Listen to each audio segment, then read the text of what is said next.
Hi hello welcome back my channel. ಒಲ್ಲದ ಬಂದ ಭಾಗ 80. ಶಿವಶಂಕರಿಯ ಕೋಣೆಯಿಂದ ಹೊರಬಂದ ಅಥರ್ವನ ಮುಖವು ಕಪ್ಪು ಮೋಡ ಮುಸುಕಿದ ಆಕಾಶದಂತೆ ಕಳೆಗುಂದಿತ್ತು. ಅವನ ಕಾಲುಗಳು ನೆಲದ ಮೇಲಿದ್ದರೂ ಮನಸ್ಸು 1000 ಮೈಲಿಗಳಷ್ಟು ದೂರ ಅಲೆದಾಡುತ್ತಿತ್ತು. ತಮ್ಮ ವಿಕ್ರಮ್ನ ಪ್ರೀತಿಯನ್ನು ಕಾಪಾಡುವ ಜವಾಬ್ದಾರಿ ಒಂದೆಡೆ, ತಾಯಿಯ ಹಠ ಇನ್ನೊಂದೆಡೆ. ಎಲ್ಲಕ್ಕಿಂತ ಹೆಚ್ಚಾಗಿ ನಕ್ಷತ್ರಗೆ ತಾನು ನೀಡಬೇಕಾದ ರಕ್ಷಣೆ. ಹೀಗೆ ಅಥರ್ವನು ಮುಳ್ಳಿನ ಬೇಲಿಯೊಳಗೆ ಸಿಲುಕಿಕೊಂಡಿದ್ದನು. ವಿಕ್ರಮ್ನ ಭುಜ ತಟ್ಟಿ, ಹೇ ವಿಕ್ಕಿ, ನೀನು ಈಗ ಯಾವುದರ ಬಗ್ಗೆಯೂ ಯೋಚಿಸಬೇಡ. ನಾನು ಹೊರಡುತ್ತೇನೆ. ಏನಾದರೂ ಇದ್ದರೆ ನನಗೆ ಫೋನ್ ಮಾಡು. ಆದರೆ ಒಂದು ಮಾತು, ಸದ್ಯಕ್ಕೆ ಆ ಹುಡುಗಿ ಮಧು ಬಗ್ಗೆ ಯಾರ ಬಳಿಯೂ ಬಾಯಿ ಬಿಡಬೇಡ ಎಂದು ಎಚ್ಚರಿಸಿ ತನ್ನ ಕಾರಿನ ಕಡೆಗೆ ನಡೆದನು. ನೇರವಾಗಿ ತಾನು ಸುರಕ್ಷಿತವಾಗಿರಿಸಿದ್ದ ಆ ಗೆಸ್ಟ್ ಹೌಸನ್ನು ತಲುಪಿದನು ಅಥರ್ವ. ಅಲ್ಲಿ ಆಲ್ವಿನ್ನ ಕಾವಲುಗಾರರು ತೀವ್ರ ಭದ್ರತೆಯಲ್ಲಿದ್ದರು. ಒಳಗೆ ಪ್ರವೇಶಿಸಿದವನು ಹಾಲಿನಲ್ಲಿ ಕುಳಿತು ಯಾವುದೋ ಪುಸ್ತಕವನ್ನು ತಿರುವಿ ಹಾಕುತ್ತಿದ್ದ ನಕ್ಷತ್ರಳನ್ನು ನೋಡಿದನು. ಅವಳನ್ನು ನೋಡಿದ ತಕ್ಷಣ ಇಷ್ಟು ಹೊತ್ತು ಅವನಿಗಿದ್ದ ಆತಂಕವೆಲ್ಲ ಮಾಯವಾಯಿತು. ಅವಳ ಶಾಂತ ಮುಖ ಅವನಿಗೆ ಔಷಧಿಯಂತಾಯಿತು. ನಕ್ಷತ್ರ ಎಂದು ಅವನು ಮೃದುವಾಗಿ ಕರೆಯಲು ತಲೆ ಎತ್ತಿ ನೋಡಿದ ನಕ್ಷತ್ರ ಕಣ್ಣುಗಳಲ್ಲಿ ಒಂದು ರೀತಿಯ ನೆಮ್ಮದಿ ಕಂಡಿತು. ಬಂದಿರಾ? ಅತ್ತೆ ಏನು ಹೇಳಿದರು? ಮನೆಯಲ್ಲಿ ಏನಾದರೂ ಸಮಸ್ಯೆಯಾ ಎಂದು ಅವಳು ಸಾಲಾಗಿ ಪ್ರಶ್ನೆಗಳನ್ನು ಕೇಳಿದಳು. ಅಥರ್ವ ಅವಳ ಪಕ್ಕದಲ್ಲಿ ಕುಳಿತು ಅವಳ ಕೈಗಳನ್ನು ಹಿಡಿದುಕೊಂಡನು. ಸಮಸ್ಯೆ ಇಲ್ಲದ ಮನೆ ಇದೆಯಾ ನಕ್ಷತ್ರ? ಆದರೆ ಅದನ್ನೆಲ್ಲ ನಾನು ನೋಡಿಕೊಳ್ಳುತ್ತೇನೆ. ಈಗ ನನಗೆ ಆಫೀಸ್ನಲ್ಲಿ ಒಂದು ಮುಖ್ಯವಾದ ಮೀಟಿಂಗ್ ಇದೆ. ಅದನ್ನು ಮುಗಿಸಿಕೊಂಡು ಬರುತ್ತೇನೆ. ನೀನು ರೆಸ್ಟ್ ಮಾಡು ಎಂದು ಅವಳಿಗೆ ಧೈರ್ಯ ಹೇಳಿ ಅಲ್ಲಿಂದ ಹೊರಟನು. ಯಾಮಿನಿಯ ಮನೆಯಲ್ಲಿ ಅಂದು ಬೆಳಿಗ್ಗೆ ಅವಳು ಶಾಲೆಗೆ ಹೋಗಲು ಧಾವಂತದಿಂದ ತಯಾರಾಗುತ್ತಿದ್ದಳು. ಆಗ ಆದಿಶೇಷನ್ ಕಾರು ಬಂದು ನಿಂತಿತು. ಆ ಹಾರನ್ ಶಬ್ದ ಕೇಳಿದ ತಕ್ಷಣ ಯಾಮಿನಿಯ ಮನಸ್ಸಿನಲ್ಲಿ ಒಂದು ರೀತಿಯ ಆತಂಕ ಆವರಿಸಿತು. ಮನೆಯೊಳಗೆ ಗಾಂಭೀರ್ಯದಿಂದ ಬಂದ ಆದಿಶೇಷನ್ ಸೋಫಾದ ಮೇಲೆ ಕಾಲು ಹಾಕಿ ಕುಳಿತರು. ರವಿ ಅವರನ್ನು ಸ್ವಾಗತಿಸಲು ಆದಿಶೇಷನ್ ನೇರವಾಗಿ ವಿಷಯಕ್ಕೆ ಬಂದರು. ರವಿ, ರಾತ್ರಿ ವಿಷ್ಣು ಹತ್ತಿರ ಮಾತನಾಡಿದೆ. ತುಂಬ ಹಠ ಹಿಡಿದಿದ್ದಾನೆ. ಇಲ್ಲಿಯವರೆಗೆ ನನ್ನ ಮಾತಿಗೆ ಅವನು ಎದುರುತ್ತರ ಕೊಟ್ಟಿದ್ದೇ ಇಲ್ಲ. ಆದರೆ ಈ ವಿಷಯದಲ್ಲಿ ಅವನು ನನ್ನ ಮೇಲೆ ತುಂಬ ಕೋಪಗೊಂಡಿದ್ದಾನೆ. ಆ ಕೋಪ ಯಾಮಿನಿಯ ಮೇಲೂ ಇದೆ. ಸರಿ, ಯಾಮಿನಿಯನ್ನು ಕರಿ ಎಂದರು. ರವಿ ಹಿಂಜರಿಯುತ್ತಾ, ಸರ್, ಅವಳು ಈಗಾಗಲೇ ತುಂಬ ನೊಂದುಕೊಂಡಿದ್ದಾಳೆ. ಇದರ ಬಗ್ಗೆ ಮಾತನಾಡುವುದು ಅವಳನ್ನು ಮತ್ತಷ್ಟು ಗಾಯಗೊಳಿಸಿದಂತಾಗುತ್ತದೆ. ಹಾಗಾಗಿ ಅವಳ ಬಳಿ ಈ ವಿಷಯ ಮಾತನಾಡಬೇಡಿ ಸರ್ ಎಂದರು. ಆದಿಶೇಷನ್ ಹುಬ್ಬೇರಿಸಿದರು. ಏನು ರವಿ, ನನ್ನ ಮಗ ಎದುರು ಮಾತನಾಡುತ್ತಾನೆ ಎಂದು ನೋಡಿದರೆ ಇಷ್ಟು ದಿನ ನನ್ನ ಮಾತಿಗೆ ಮರು ಮಾತನಾಡದ ನೀನು ಕೂಡ ಎದುರು ಮಾತನಾಡ್ತಾ ಇದ್ದೀಯಾ ಅಂದಾಗ ರವಿ ನಿಟ್ಟುಸಿರುಬಿಡುತ್ತಾ, ಏನು ಮಾಡುವುದು ಸರ್, ಕಾಲ ಮತ್ತು ಪರಿಸ್ಥಿತಿ ಒಬ್ಬ ಮನುಷ್ಯನನ್ನು ಮಾತನಾಡುವಂತೆ ಮಾಡುತ್ತದೆ. ಒಬ್ಬಳೇ ಮಗಳನ್ನು ಹೆತ್ತು ನಮ್ಮ ಜೀವನವೇ ಅವಳು ಎಂದುಕೊಂಡಿದ್ದೆವು. ಆದರೆ ಇಂದು ಸಂಪೂರ್ಣವಾಗಿ ಜೀವನವನ್ನು ಕಳೆದುಕೊಂಡು ಬಂದು ನಿಂತಿದ್ದಾಳೆ. ಅದಕ್ಕೆ ಕಾರಣ ನಾವು. ಅದನ್ನೆಲ್ಲ ಯೋಚಿಸುವಾಗ ಮನಸ್ಸಿಗೆ ತುಂಬ ನೋವಾಗುತ್ತದೆ ಸರ್ ಎಂದು ಹೇಳಿದಾಗ ಆ ಸಮಯದಲ್ಲಿ ಯಾಮಿನಿ ಅಮ್ಮ ನೀರು ತಂದು ಕೊಡಲು ಆದಿಶೇಷನ್ ಶಾಂತವಾಗಿ ನೀರು ಕುಡಿದರು. ರವಿ, ನಾನು ನಿನ್ನ ಮಗಳ ಬಳಿ ಮಾತನಾಡಲು ಬಂದಿಲ್ಲ, ನನ್ನ ಸೊಸೆಯ ಬಳಿ ಮಾತನಾಡಲು ಬಂದಿದ್ದೇನೆ. ಅವಳನ್ನು ಕರಿ ಎಂದು ಅಧಿಕಾರಯುತವಾಗಿ ಆಜ್ಞಾಪಿಸಿದರು. ಸರ್, ಈಗ ಅವಳು ಇರುವ ಪರಿಸ್ಥಿತಿಯಲ್ಲಿ ಈಗ ಅದರ ಬಗ್ಗೆ ಮಾತನಾಡುವುದು ಬೇಡವೇ? ಅದಕ್ಕಾಗಿಯೇ ಸಂಬಂಧವೇ ಮುಗಿದು ಹೋಯಿತಲ್ಲ ಎಂದು ರವಿ ಮತ್ತೆ ಹೇಳಿದಾಗ, ಸಹಿ ಹಾಕಿದ್ದರಿಂದ ಸಂಬಂಧ ಮುಗಿದು ಹೋಗುವುದಿಲ್ಲ. ಇನ್ನು ಅವರ ನಡುವೆ ವಿಚ್ಛೇದನ ಆಗಿಲ್ಲ. ಈಗಲೂ ಯಾಮಿನಿ ನನ್ನ ಸೊಸೆಯೇ. ನೀನು ಕರೆಯುತ್ತೀಯಾ ಅಥವಾ ನಾನೇ ಹೋಗಿ ನೋಡಿಕೊಳ್ಳಲೇ ಎಂದು ಅಧಿಕಾರದಿಂದ ಅವರು ಕೇಳಿದಾಗ ರವಿ ಹೆಂಡತಿಯನ್ನು ನೋಡಿ ಕಣ್ಸನ್ನೆ ಮಾಡಿದರು. ಯಾಮಿನಿಯ ಕೋಣೆಗೆ ಹೋದರು. ಅಮ್ಮ. ರಾತ್ರಿಯೆಲ್ಲ ಅತ್ತು ಕೆಂಪಾದ ಕಣ್ಣುಗಳೊಂದಿಗೆ ಇದ್ದ ಯಾಮಿನಿಯ ಬಳಿ, ಏನಮ್ಮ ಯಾಮಿನಿ, ರಾತ್ರಿ ನೀನು ನಿದ್ದೆ ಮಾಡಿಲ್ಲವೇ? ಕಣ್ಣೆಲ್ಲ ಕೆಂಪಾಗಿದೆ ಎಂದು ಬೇಸರಗೊಳ್ಳಲು ಯಾಮಿನಿ, ಅಮ್ಮ, ಈಗ ಅದು ಸಮಸ್ಯೆಯೇ ಅಲ್ಲ. ನಾನು ಅವರ ಜೊತೆ ಮಾತನಾಡಲು ಇಷ್ಟಪಡುತ್ತಿಲ್ಲ. ಪ್ಲೀಸ್ ಹೋಗಲು ಹೇಳಿ ಎಂದಳು. ಆದರೆ ತಾಯಿಯ ಒತ್ತಾಯದಿಂದ ತನ್ನನ್ನು ತಾನು ನಿಭಾಯಿಸಿಕೊಂಡು ಹಾಲಿಗೆ ಬಂದು ಶಾಂತವಾಗಿ ನಿಂತಳು. ಆದಿಶೇಷನ್ ಅವಳನ್ನು ನೋಡಿ ನೇರವಾಗಿ ಕೇಳಿದರು. ವಿಷಯ ತಿಳಿದೇ ಬಂದಿದ್ದೇನೆ ಯಾಮಿನಿ. ವಿಷ್ಣುವೇ ಅವಸರಪಟ್ಟು ಕೇಳುತ್ತಾನೆ ಅಂದರೆ ನೀನು ಯಾವುದಕ್ಕಾಗಿ ಸಹಿ ಹಾಕಿದೆ ಎಂದಾಗ ಯಾಮಿನಿ ಅವರನ್ನು ತಲೆ ಎತ್ತಿ ನೋಡಿದಳು. ಇನ್ಮುಂದೆ ನನ್ನ ಜೀವನದಲ್ಲಿ ನಿಮಗೆ ಜಾಗವೇ ಇಲ್ಲ, ಸಹಿ ಹಾಕಿಕೊಡು ಎಂದು ಕೇಳಿದಾಗ ನಾನು ಏನು ಮಾಡಲು ಸಾಧ್ಯ? ಅದಕ್ಕಾಗಿಯೇ ಹಾಕಿಕೊಟ್ಟೆ ಎಂದಳು ಒಣಗಿದ ಧ್ವನಿಯಲ್ಲಿ. ಅದನ್ನೇ ಯಾಕೆ ಎಂದು ಕೇಳುತ್ತಿದ್ದೇನೆ. ಸಹಿ ಹಾಕದೆ ಇದ್ದಿದ್ದರೆ ಎಷ್ಟು ವರ್ಷಗಳಾದರೂ ಅವನು ನಿನ್ನನ್ನು ಬಿಟ್ಟು ಇನ್ನೊಂದು ಮದುವೆಯಾಗಲು ಸಾಧ್ಯವಿರಲಿಲ್ಲ. ಮನಸ್ಸು ಬದಲಾಗಿ ನಿನ್ನನ್ನು ಒಪ್ಪಿಕೊಳ್ಳುತ್ತಿದ್ದನು. ಈಗ ಸಹಿ ಹಾಕಿಬಿಟ್ಟೆಯಲ್ಲ, ಇನ್ನು ನಿನ್ನ ಜೀವನ ಏನಾಗುತ್ತದೆ ಎಂದು ಯೋಚಿಸಿದೆಯಾ ಎಂದರು ಆದಿಶೇಷನ್. ನನಗೆ ಈಗ ಏನು ಹೇಳಬೇಕೆಂದೇ ತಿಳಿಯುತ್ತಿಲ್ಲ. ನಿಮ್ಮನ್ನು ಮಾವ ಎಂದು ಕರೆಯುವ ಹಕ್ಕನ್ನು ಕೂಡ ನಾನು ಕಳೆದುಕೊಂಡಿದ್ದೇನೆ.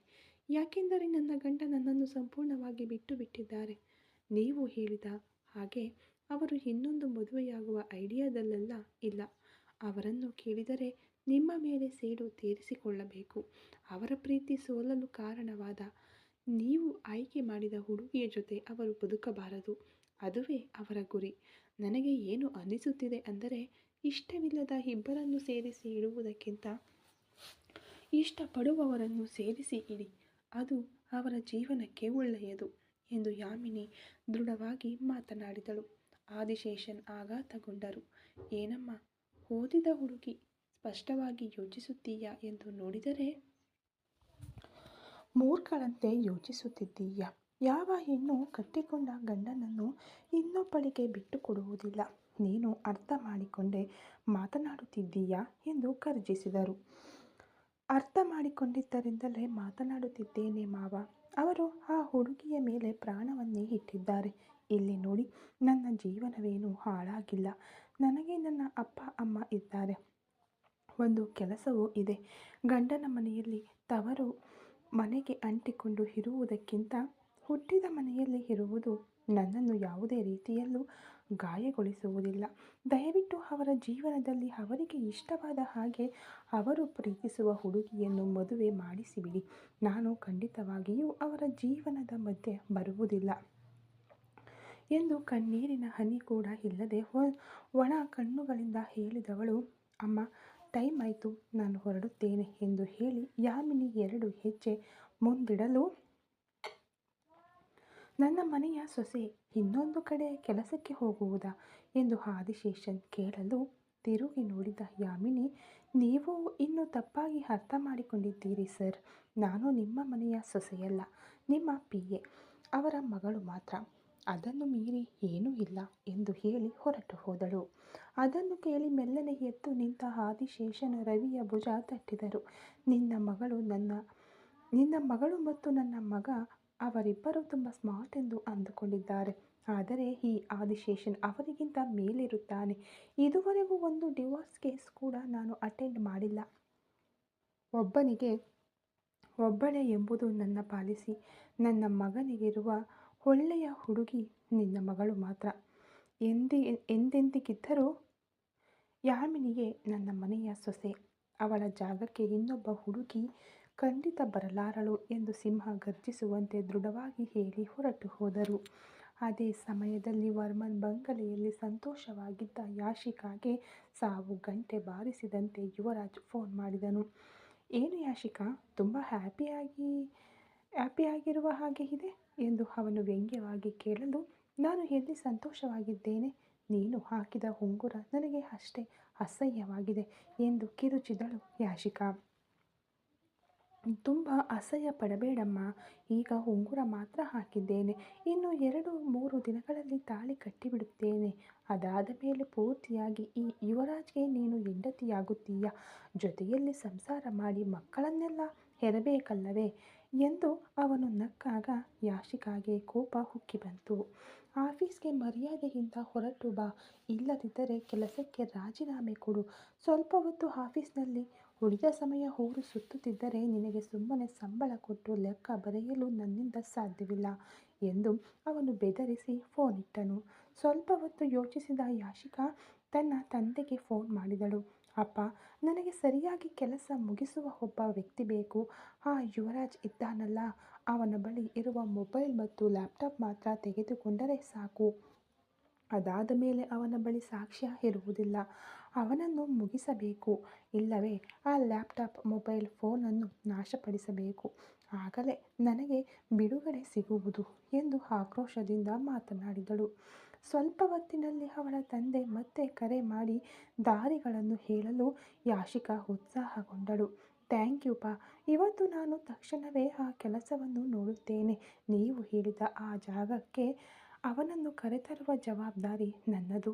ಆ ಜನರನ್ನು ಮಾತ್ರ ತಯಾರಾಗಿರಲು ಹೇಳಿ ಎಂದು ಹೇಳಿ ಸ್ವಲ್ಪ ಹೊತ್ತಿನಲ್ಲಿ ಹೊರಟಳು ಯಾಶಿಕಾ.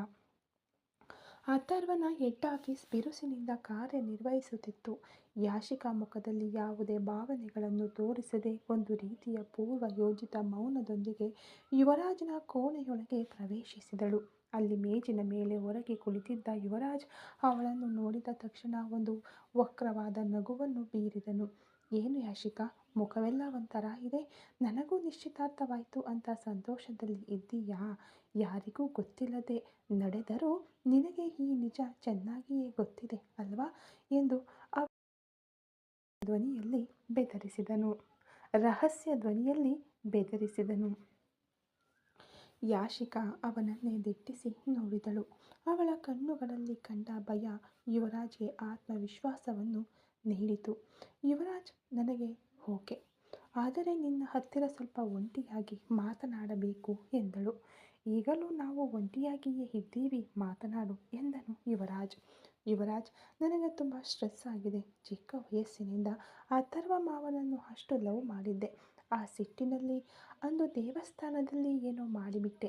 ಆ ಸಾಕ್ಷ್ಯವನ್ನು ಮಾತ್ರ ನೀನು ಮನೆಯಲ್ಲಿ ಕೊಟ್ಟು ಬಿಟ್ಟರೆ ನಮ್ಮ ಕುಟುಂಬ ಒಡೆದು ಹೋಗುತ್ತದೆ. ನಾನು ನಿನ್ನನ್ನೇ ಮದುವೆಯಾಗುತ್ತೇನೆ, ಆದರೆ ಪ್ಲೀಸ್ ಆ ಸಾಕ್ಷ್ಯವನ್ನು ನಾಶ ಮಾಡಿಬಿಡು ಎಂದು ಬೇಡಿಕೊಳ್ಳುವಂತೆ ಮಾತನಾಡಿದಳು. ಯುವರಾಜ್ ಜೋರಾಗಿ ನಕ್ಕನು. ನೀನು ಸರಿಯಾದ ಕ್ರಿಮಿನಲ್ ಯಾಶಿಕಾ. ನಿನ್ನನ್ನು ನಂಬಿ ಸಾಕ್ಷ್ಯವನ್ನು ನಾಶ ಮಾಡುತ್ತೇನಾ? ನೀನು ನನ್ನನ್ನು ಮದುವೆಯಾಗಿ ನನಗೊಂದು ಮಗುವನ್ನು ಎತ್ತು ಕೊಟ್ಟರೂ ಸರಿ, ಆ ಸಾಕ್ಷ್ಯ ನನ್ನ ಬಳಿ ಭದ್ರವಾಗಿರುತ್ತದೆ. ಆಗ ಮಾತ್ರ ನೀನು ನನ್ನ ಹಿಡಿತದಲ್ಲಿ ಇರುತ್ತೀಯ ಎಂದು ಖಡಕ್ಕಾಗಿ ಹೇಳಿದನು. ಯಾಶಿಕಾ ಸುಸ್ತಾಗಿ ಅವನ ಎದುರಿನಲ್ಲಿದ್ದ ಕುರ್ಚಿಯ ಮೇಲೆ ಕುಳಿತಳು. ಸರಿ, ನಂಬದಿದ್ದರೆ ಬಿಡು, ಆದರೆ ನನಗೆ ಇಲ್ಲಿ ಇರಲು ಇಷ್ಟವಾಗುತ್ತಿಲ್ಲ. ಮನಸ್ಸು ತುಂಬ ಭಾರವಾಗಿದೆ. ಹೊರಗಡೆ ಎಲ್ಲಾದರೂ ಹೋಗಿ ಬರೋಣ ಅನ್ನಿಸುತ್ತಿದೆ. ಬರ್ತೀಯಾ ಎಂದು ಕೇಳಿದಳು. ಯುವರಾಜ್ ಗಡಿಯಾರವನ್ನು ನೋಡಿದನು.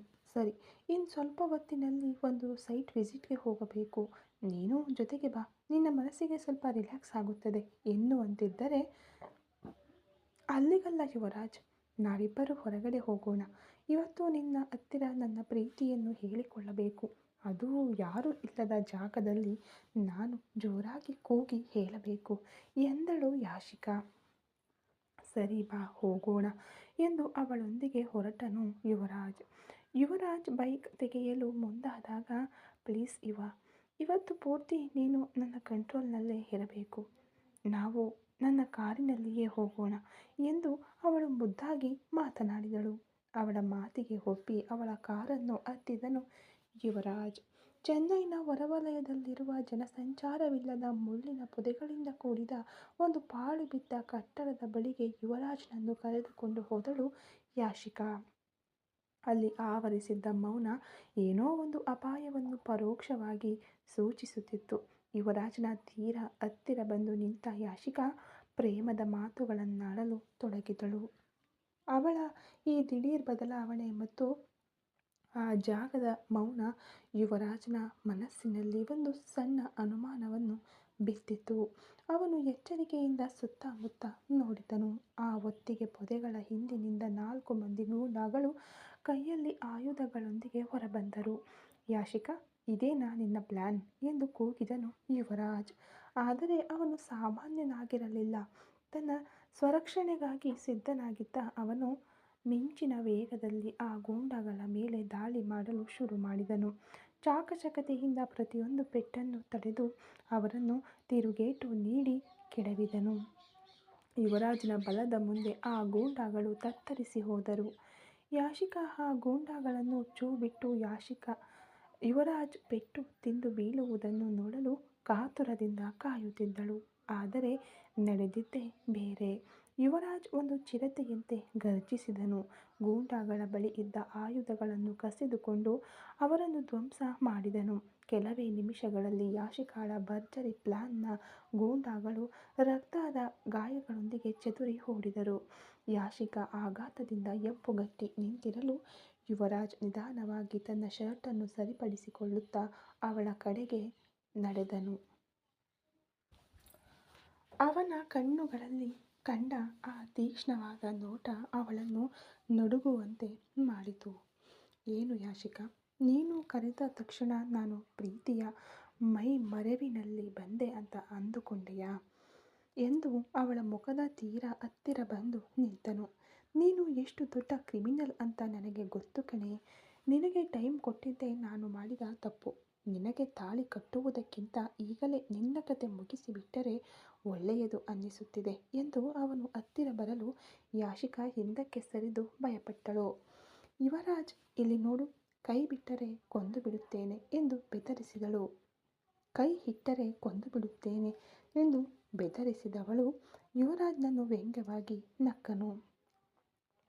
ಕೈ ತಾನೇ ಇಡಬೇಕು, ಆದರೆ ಹೀಗಲ್ಲ ಎಂದು ಹೇಳಿದವನು ಮರುಕ್ಷಣವೇ ಅವಳನ್ನು ತನ್ನ ಹೆಗಲ ಮೇಲೆ ಒಂದು ಮೂಟೆಯಂತೆ ಹೊತ್ತುಕೊಂಡನು. ಬಿಡೋ, ಕೆಳಗೆ ಇಳಿಸೋ ಎಂದು ಯಾಶಿಕಾ ಅವನ ಬೆನ್ನಿನ ಮೇಲೆ ಹೊಡೆಯುತ್ತಾ ಕೂಗಿದರೂ ಅದಾವುದನ್ನು ಕಿವಿಗೆ ಹಾಕಿಕೊಳ್ಳದೆ ಅವಳ ಕಾರಿದ್ದ ಜಾಗಕ್ಕೆ ಹೋದವನು ಮರ್ಯಾದೆಯಿಂದ ಶಬ್ದ ಮಾಡದೇ ಇರಬೇಕು ಎಂದು ಕದರುತ್ತಾ ಅವಳನ್ನು ಕಾರಿನೊಳಗೆ ಹಾಕಿದನು. ಯಾಶಿಕಾ ಬೇರೆ ದಾರಿಯಿಲ್ಲದೆ ತನ್ನ ಸೋಲನ್ನು ಒಪ್ಪಿಕೊಂಡ ಮುಖಭಾವದೊಂದಿಗೆ ಸುಮ್ಮನೆ ಕುಳಿತಳು. ಯುವರಾಜ್ ಕಾರನ್ನು ಸ್ಟಾರ್ಟ್ ಮಾಡಿ ಅವಳ ಕಡೆ ತಿರುಗಿದನು. ಹೊಡೆದು ಹಾಕಿಬಿಟ್ಟರೆ ಸಾಕ್ಷ್ಯ ನಾಶವಾಗಿ ಬಿಡುತ್ತೆ ಅಂತ ಅಂದುಕೊಂಡೆಯಾ ಯಾಶಿಕಾ? ನನ್ನ ಮೊಬೈಲ್ ಮತ್ತು ಲ್ಯಾಪ್ಟಾಪ್ನಲ್ಲಿ ಮಾತ್ರ ಅದನ್ನು ಇಟ್ಟುಕೊಳ್ಳಲು ನಾನೇನು ಹುಚ್ಚನಲ್ಲ. ಅದನ್ನು ನಾನು ತುಂಬ ಭದ್ರವಾಗಿ ಇಟ್ಟಿದ್ದೇನೆ. ಪ್ರತಿದಿನ ಆ ಸಾಕ್ಷ್ಯದ ವಿಡಿಯೋದ ಶೆಡ್ಯೂಲ್ ಟೈಮನ್ನು ನಾನು ಬದಲಾಯಿಸುತ್ತಲೇ ಇರುತ್ತೇನೆ. 24 ಗಂಟೆಗೊಮ್ಮೆ ನಾನು ಆ ಶೆಡ್ಯೂಲ್ ಟೈಮನ್ನು ಬದಲಾಯಿಸದಿದ್ದರೆ ಆ ವಿಡಿಯೋ ವಿಕ್ರಮ್ಗೆ ಅಥರ್ವಗೆ ಅಷ್ಟೇ ಯಾಕೆ ಇಡೀ ಕರ್ನಾಟಕ ಪೊಲೀಸ್ ಇಲಾಖೆಗೆ ತಾನಾಗಿಯೇ ಹೋಗಿ ತಲುಪುತ್ತದೆ, ಅರ್ಥವಾಯ್ತಾ ಎಂದು ಅವನು ಹಾಗೆ ಹೇಳಿದ ತಕ್ಷಣ ಯಾಶಿಕಾಳ ಮುಖ ಬೆಳ್ಳಗಾಯಿತು. ಅವನ ಆ ತಂತ್ರಗಾರಿಕೆಯ ಏರ್ಪಾಡು ಅವಳ ಎಲ್ಲ ಯೋಚನೆಗಳನ್ನು ಪುಡಿ ಪುಡಿ ಮಾಡಿತ್ತು. ಮೂರ್ಖತನದೊಂದಿಗೆ ನನ್ನನ್ನು ಮುಗಿಸಿಬಿಡಬಹುದು ಅಂತ ಐಡಿಯಾ ಮಾಡಬೇಡ. ಇನ್ಮುಂದೆ ನಾನು ಹೇಳಿದ್ದೇ ವೇದವಾಕ್ಯ ಎಂದು ಹೇಳಿ ಗಾಡಿಯನ್ನು ವೇಗವಾಗಿ ಓಡಿಸಿದನು. ಯಾಶಿಕಾ ದಂಗಾಗಿ ಕುಳಿತಿದ್ದಳು. ತಾನು ತೋಡಿದ ಗುಂಡಿಯಲ್ಲಿ ತಾನೇ ಬಿದ್ದುಬಿಟ್ಟೆ ಎಂಬುದನ್ನು ಅವಳು ಅರಿತುಕೊಂಡಳು. ಕಾರು ನೇರವಾಗಿ ಚೆನ್ನೈನ ನಗರದಲ್ಲಿರುವ ಒಂದು ಅಪಾರ್ಟ್ಮೆಂಟ್ಗೆ ಹೋಯಿತು. ಅದನ್ನು ನೋಡಿದ ಯಾಶಿಕಾ, ಇಲ್ಲಿಗೆ ನನ್ನನ್ನು ಯಾವುದಕ್ಕಾಗಿ ಕರೆದುಕೊಂಡು ಬಂದಿದ್ದೀಯಾ ಎಂದು ಕೇಳಿದಳು. ಅದಾ, ಮದುವೆಯಾಗಿ ನಿನಗೊಂದು ಮುಖ್ಯವಾದ ಕೆಲಸ ಕೊಡಬೇಕು ಅಂತ ಹೇಳಿದ್ದೆ ಅಲ್ವಾ? ನಿನ್ನನ್ನು ಮದುವೆಯಾಗುವುದಕ್ಕೆ ನಾನು ಕಣ್ಣು ಕಟ್ಟಿಕೊಂಡು ಪಾಳು ಬಾವಿಗೆ ಹಾರಿಬಿಡಬಹುದು. ಒಬ್ಬಳ ಮೇಲೆ ಸೇಡು ತೀರಿಸಿಕೊಳ್ಳಬೇಕು ಅನ್ನೋ ಕಾರಣಕ್ಕಾಗಿ ನನ್ನ ಜೀವನವನ್ನು ಹಾಳು ಮಾಡಿಕೊಳ್ಳಲು ನಾನೇನು ಮೂರ್ಖನಲ್ಲ ಯಾಶಿಕಾ. ನೀನು ಸ್ವಲ್ಪವಾದರೂ ಮನುಷ್ಯತ್ವದಿಂದ ಇರುತ್ತೀಯಾ ಅಂತ ಅಂದುಕೊಂಡಿದ್ದೆ. ಆದರೆ ಯಾವಾಗ ನನ್ನನ್ನು ಕರೆದುಕೊಂಡು ಹೋಗಿ ಮುಗಿಸಿಬಿಡಬೇಕು ಅಂತ ಯೋಚಿಸಿದೆಯೋ ಆಗಲೇ ತಿಳಿಯಿತು ನೀನು ಕೊಲೆಗೂ ಹೇಸದವಳು ಅಂತ. ನಿನ್ನಂಥವಳ ಕೊರಳಿಗೆ ತಾಳಿ ಕಟ್ಟಿ ನನ್ನ ಜೀವನವನ್ನು ವ್ಯರ್ಥ ಮಾಡಿಕೊಳ್ಳಲು ನಾನು ಇಷ್ಟಪಡುವುದಿಲ್ಲ. ಸೊ ಇವತ್ತಿನಿಂದ ನಿನ್ನ ಡ್ಯೂಟಿ ಶುರುವಾಗುತ್ತೆ ಎಂದವನು ಅಲ್ಲಿದ್ದ ಕಾರ್ ಪಾರ್ಕಿಂಗ್ನಲ್ಲಿ ಕಾರನ್ನು ಪಾರ್ಕ್ ಮಾಡಿ ಕೆಳಗೆ ಇಳಿ ಎಂದನು. ಅವಳು ಏನೂ ಅರ್ಥವಾಗದೆ ಅವನೊಂದಿಗೆ ಹೋಗಲು 8ನೇ ಮಹಡಿಗೆ ಲಿಫ್ಟ್ನಲ್ಲಿ ಹೋದವನು ಅಲ್ಲಿ ಹೊರಬಂದು 5ನೇ ಮನೆಗೆ ಹೋಗಿ ಕಾಲಿಂಗ್ ಬೆಲ್ ಒತ್ತಿದನು. ಒಂದು 45 ವರ್ಷ ವಯಸ್ಸಿನ ಮಹಿಳೆಯೊಬ್ಬರು ಬಾಗಿಲು ತೆರೆದರು. ಅಕ್ಕ, ವೆನಿಲಾ ಏನು ಮಾಡುತ್ತಿದ್ದಾಳೆ ಎಂದು ಯುವರಾಜ್ ಕೇಳಿದಾಗ, ನಿನ್ನ ಸಂಬಂಧಿಕರ ಮನೆಗೆ ನನ್ನನ್ನು ಯಾವುದಕ್ಕೆ ಕರೆದುಕೊಂಡು ಬಂದಿದ್ದೀಯಾ ಎಂದು ಹಿಂದಿದ್ದ ಯಾಶಿಕಾ ಕೇಳಿದಳು. ಸ್ವಲ್ಪ ಸುಮ್ಮನೆ ಒಳಗೆ ಬರ್ತೀಯಾ ಎಂದವನು ಅವಳೊಂದಿಗೆ ಒಳಗೆ ಬಂದನು. ಆಗ ಆ ಮಹಿಳೆ, ಯಾರು ಯುವ, ಈ ಹುಡುಗಿ ನಿಮಗೆ ತಿಳಿದಿರುವ ಹುಡುಗಿನಾ ಎಂದು ಕೇಳಿದರು. ಅಕ್ಕ, ವೆನಿಲಾಳನ್ನು ನೋಡಿಕೊಳ್ಳಲು ಒಬ್ಬರು ಕೇರ್ ಟೇಕರನ್ನು ಕರೆದುಕೊಂಡು ಬರುತ್ತೇನೆ ಅಂತ ಹೇಳಿದ್ದೆ ಅಲ್ವಾ, ಅದು ಇವರೇ. ಹೆಸರು ಯಾಶಿಕಾ. ಇನ್ಮುಂದೆ ವೆನಿಲಾಳನ್ನು ಫುಲ್ ಟೈಮ್ ನೋಡಿಕೊಳ್ಳುವುದು ಇವರೇ ಎಂದು ಯುವರಾಜ್ ಹೇಳಿದಾಗ, ನಿನ್ನ ಮನಸ್ಸಿನಲ್ಲಿ ನೀನೇನು ಅಂದ್ಕೊಂಡಿದ್ದೀಯಾ? ನನ್ನನ್ನು ನೋಡಿದರೆ ನಿನಗೆ ಕೇರ್ ಟೇಕರ್ ತರಹ ಕಾಣುತ್ತೇನಾ? ವರ್ಮನ್ ವಂಶದ ವಾರಸುದಾರಳು ಇಲ್ಲಿಗೆ ಬಂದು ಒಂದು ಮಗುವಿಗೆ ಆಯಾ ಕೆಲಸ ಮಾಡುವುದಾ? ನಮ್ಮ ಮನೆಗೆ ಗೊತ್ತಾದರೆ ನಿನ್ನನ್ನು ಕೊಂದು ಬಿಡುತ್ತಾರೆ ನೋಡು ಎಂದು ಅವಳು ಕೂಗಿದಳು. ಬಾಯಿ ಮುಚ್ಚು ಅಂತ ಹೇಳಿದೆ ಎಂದವನು, ವೆನಿಲಾ ಏನು ಮಾಡುತ್ತಿದ್ದಾಳೆ ಎಂದು ಅಲ್ಲಿದ್ದ ವೆನಿಲಾಳ ತಾಯಿ ಜಯಾ ಬಳಿ ಕೇಳಿದನು. ಇವತ್ತು ಬೆಳಿಗ್ಗೆಯಿಂದ ಅವಳು ಊಟವೇ ಮಾಡಿಲ್ಲ. ನಾನು ಎಷ್ಟೋ ಪ್ರಯತ್ನಪಟ್ಟು ನೋಡಿದೆ, ಊಟ ಮಾಡುತ್ತಿಲ್ಲ. ಅದಕ್ಕಿಂತ ಹೆಚ್ಚಾಗಿ ತಿನ್ನಿಸಲು ಹೋದರೆ ನನಗೆ ಹೊಡೆಯುತ್ತಾಳೆ. ಊಟವನ್ನೆಲ್ಲ ಕಿತ್ತು ಎಸೆಯುತ್ತಿದ್ದಾಳೆ. ನನಗೆ ಅವಳ ಕೋಣೆಯೊಳಗೆ ಹೋಗಲು ಸಾಧ್ಯವಾಗುತ್ತಿಲ್ಲ. ಎಲ್ಲ ಕನ್ನಡಿಗಳನ್ನು ಹೊಡೆದು ಹಾಕಿದ್ದಾಳೆ. ಒಳಗೆ ಕಾಲಿಡಲು ಆಗುತ್ತಿಲ್ಲ. ಆದರೆ ಅವಳು ಸ್ವಲ್ಪವೂ ಭಯವಿಲ್ಲದೆ ಆ ಕನ್ನಡಿಗಳ ಮಧ್ಯೆ ಕುಳಿತಿದ್ದಾಳೆ. ನನಗೆ ನೋಡಲಿಕ್ಕೆ ತುಂಬ ಭಯವಾಗುತ್ತಿದೆ. ಯುವ, ನಿಮಗೆ ಕಾಲ್ ಮಾಡಬೇಕು ಅಂದುಕೊಂಡೆ, ಆದರೆ ನೀವು ಆಫೀಸ್ನಲ್ಲಿ ಇರ್ತೀರಾ, ನಿಮ್ಮನ್ನು ಡಿಸ್ಟರ್ಬ್ ಮಾಡಬಾರದು ಅಂತ ಎಂದು ಅವರು ಹೇಳಿ ಮುಗಿಸುವಷ್ಟರಲ್ಲಿ, ಏನಕ್ಕ ಮಾತನಾಡ್ತಾ ಇದ್ದೀರಾ? ಇದು ಎಷ್ಟು ದೊಡ್ಡ ಅಪಾಯ. ಯಾವುದಾದರೂ ಗಾಜಿನ ಚೂರು ತೆಗೆದುಕೊಂಡು ಅವಳ ಕೈಯನ್ನು ಕೊಯ್ದುಕೊಂಡರೆ ಅಥವಾ ಬಾಟಲಿಯಲ್ಲಿ ಮೇಲೆ ಬಿದ್ದು ಬಿಟ್ಟರೆ ಜೀವಕ್ಕೆ ಅಪಾಯವಾಗುತ್ತದೆ ಎಂದವನು. ವೆನಿಲಾ, ವೆನಿಲಾ ಎಂದು ಜೋರಾಗಿ ಕೂಗುತ್ತಲೇ ಆ ಕೋಣೆಯತ್ತ ಓಡಿದನು ಯುವರಾಜ್. ಯುವರಾಜ್ ಆತಂಕದಿಂದ ಆ ಕೋಣೆಯ ಬಾಗಿಲನ್ನು ತೆಗೆದನು. ಒಳಗೆ ಕಂಡ ದೃಶ್ಯ ಅವನ ಹೃದಯದ ಬಡಿತವನ್ನೇ ನಿಲ್ಲಿಸುವಂತಿತ್ತು. ಆ ವಿಶಾಲವಾದ ಕೋಣೆ ಯುದ್ಧ ಭೂಮಿಯಂತೆ ಕಾಣುತ್ತಿತ್ತು. ನೆಲದಲ್ಲೆಲ್ಲ ಹೊಡೆದ ಗಾಜಿನ ಚೂರುಗಳು ವಜ್ರದ ಹರಳುಗಳಂತೆ ಹರಡಿಕೊಂಡಿದ್ದವು. ಕಿಟಕಿಯ ಗಾಜುಗಳು, ಅಲಂಕಾರಿಕ ವಸ್ತುಗಳು ಎಲ್ಲವೂ ಚೂರು ಚೂರಾಗಿ ಹೋಗಿದ್ದವು. ಆ ಗಾಜಿನ ಚೂರುಗಳ ಮಧ್ಯೆ ಒಂದು ಕೆಂಪು ಬಣ್ಣದ ರೇಷ್ಮೆ ಸೀರೆಯಲ್ಲಿ ದೇವತೆಯಂತೆ ಕುಳಿತಿದ್ದಳು ವೆನಿಲಾ. ಆದರೆ ಆ ದೇವತೆಯ ರೂಪ ಕಳೆಗುಂದಿತ್ತು. ಬಾಚದ ಕೂದಲು ಭುಜಗಳ ಮೇಲೆ ಹರಡಿಕೊಂಡಿತ್ತು. ಕಣ್ಣುಗಳು ಮತ್ತು ಮುಖದ ತುಂಬ ಕಪ್ಪು ಮಸಿಯನ್ನು ಬಳಿದುಕೊಂಡು ಮುಖವೆಲ್ಲ ಅಲ್ಲಲ್ಲಿ ಕಲೆಯಾಗಿತ್ತು. ತನ್ನ ಕಾಲುಗಳನ್ನು ಎದೆಗವಿಚಿಕೊಂಡು ಒಂದು ರೀತಿಯ ಭಯ ಮತ್ತು ಶೂನ್ಯ ದೃಷ್ಟಿಯಿಂದ ನೋಡುತ್ತಾ ಕುಳಿತಿದ್ದಳು. ಮಾನಸಿಕ ಸ್ಥಿತಿ ಸರಿಯಿಲ್ಲದ ಆ ಹುಡುಗಿಯ ರೂಪ ನೋಡುವವರ ಕರುಳು ಹಿಂಡುವಂತಿತ್ತು. ಯುವರಾಜ್ನನ್ನು ನೋಡಿದ ತಕ್ಷಣ ವೆನಿಲಾಳ ಮುಖದಲ್ಲಿ ಮಿಂಚಿನಂತಹ ಬದಲಾವಣೆ ಕಂಡಿತು.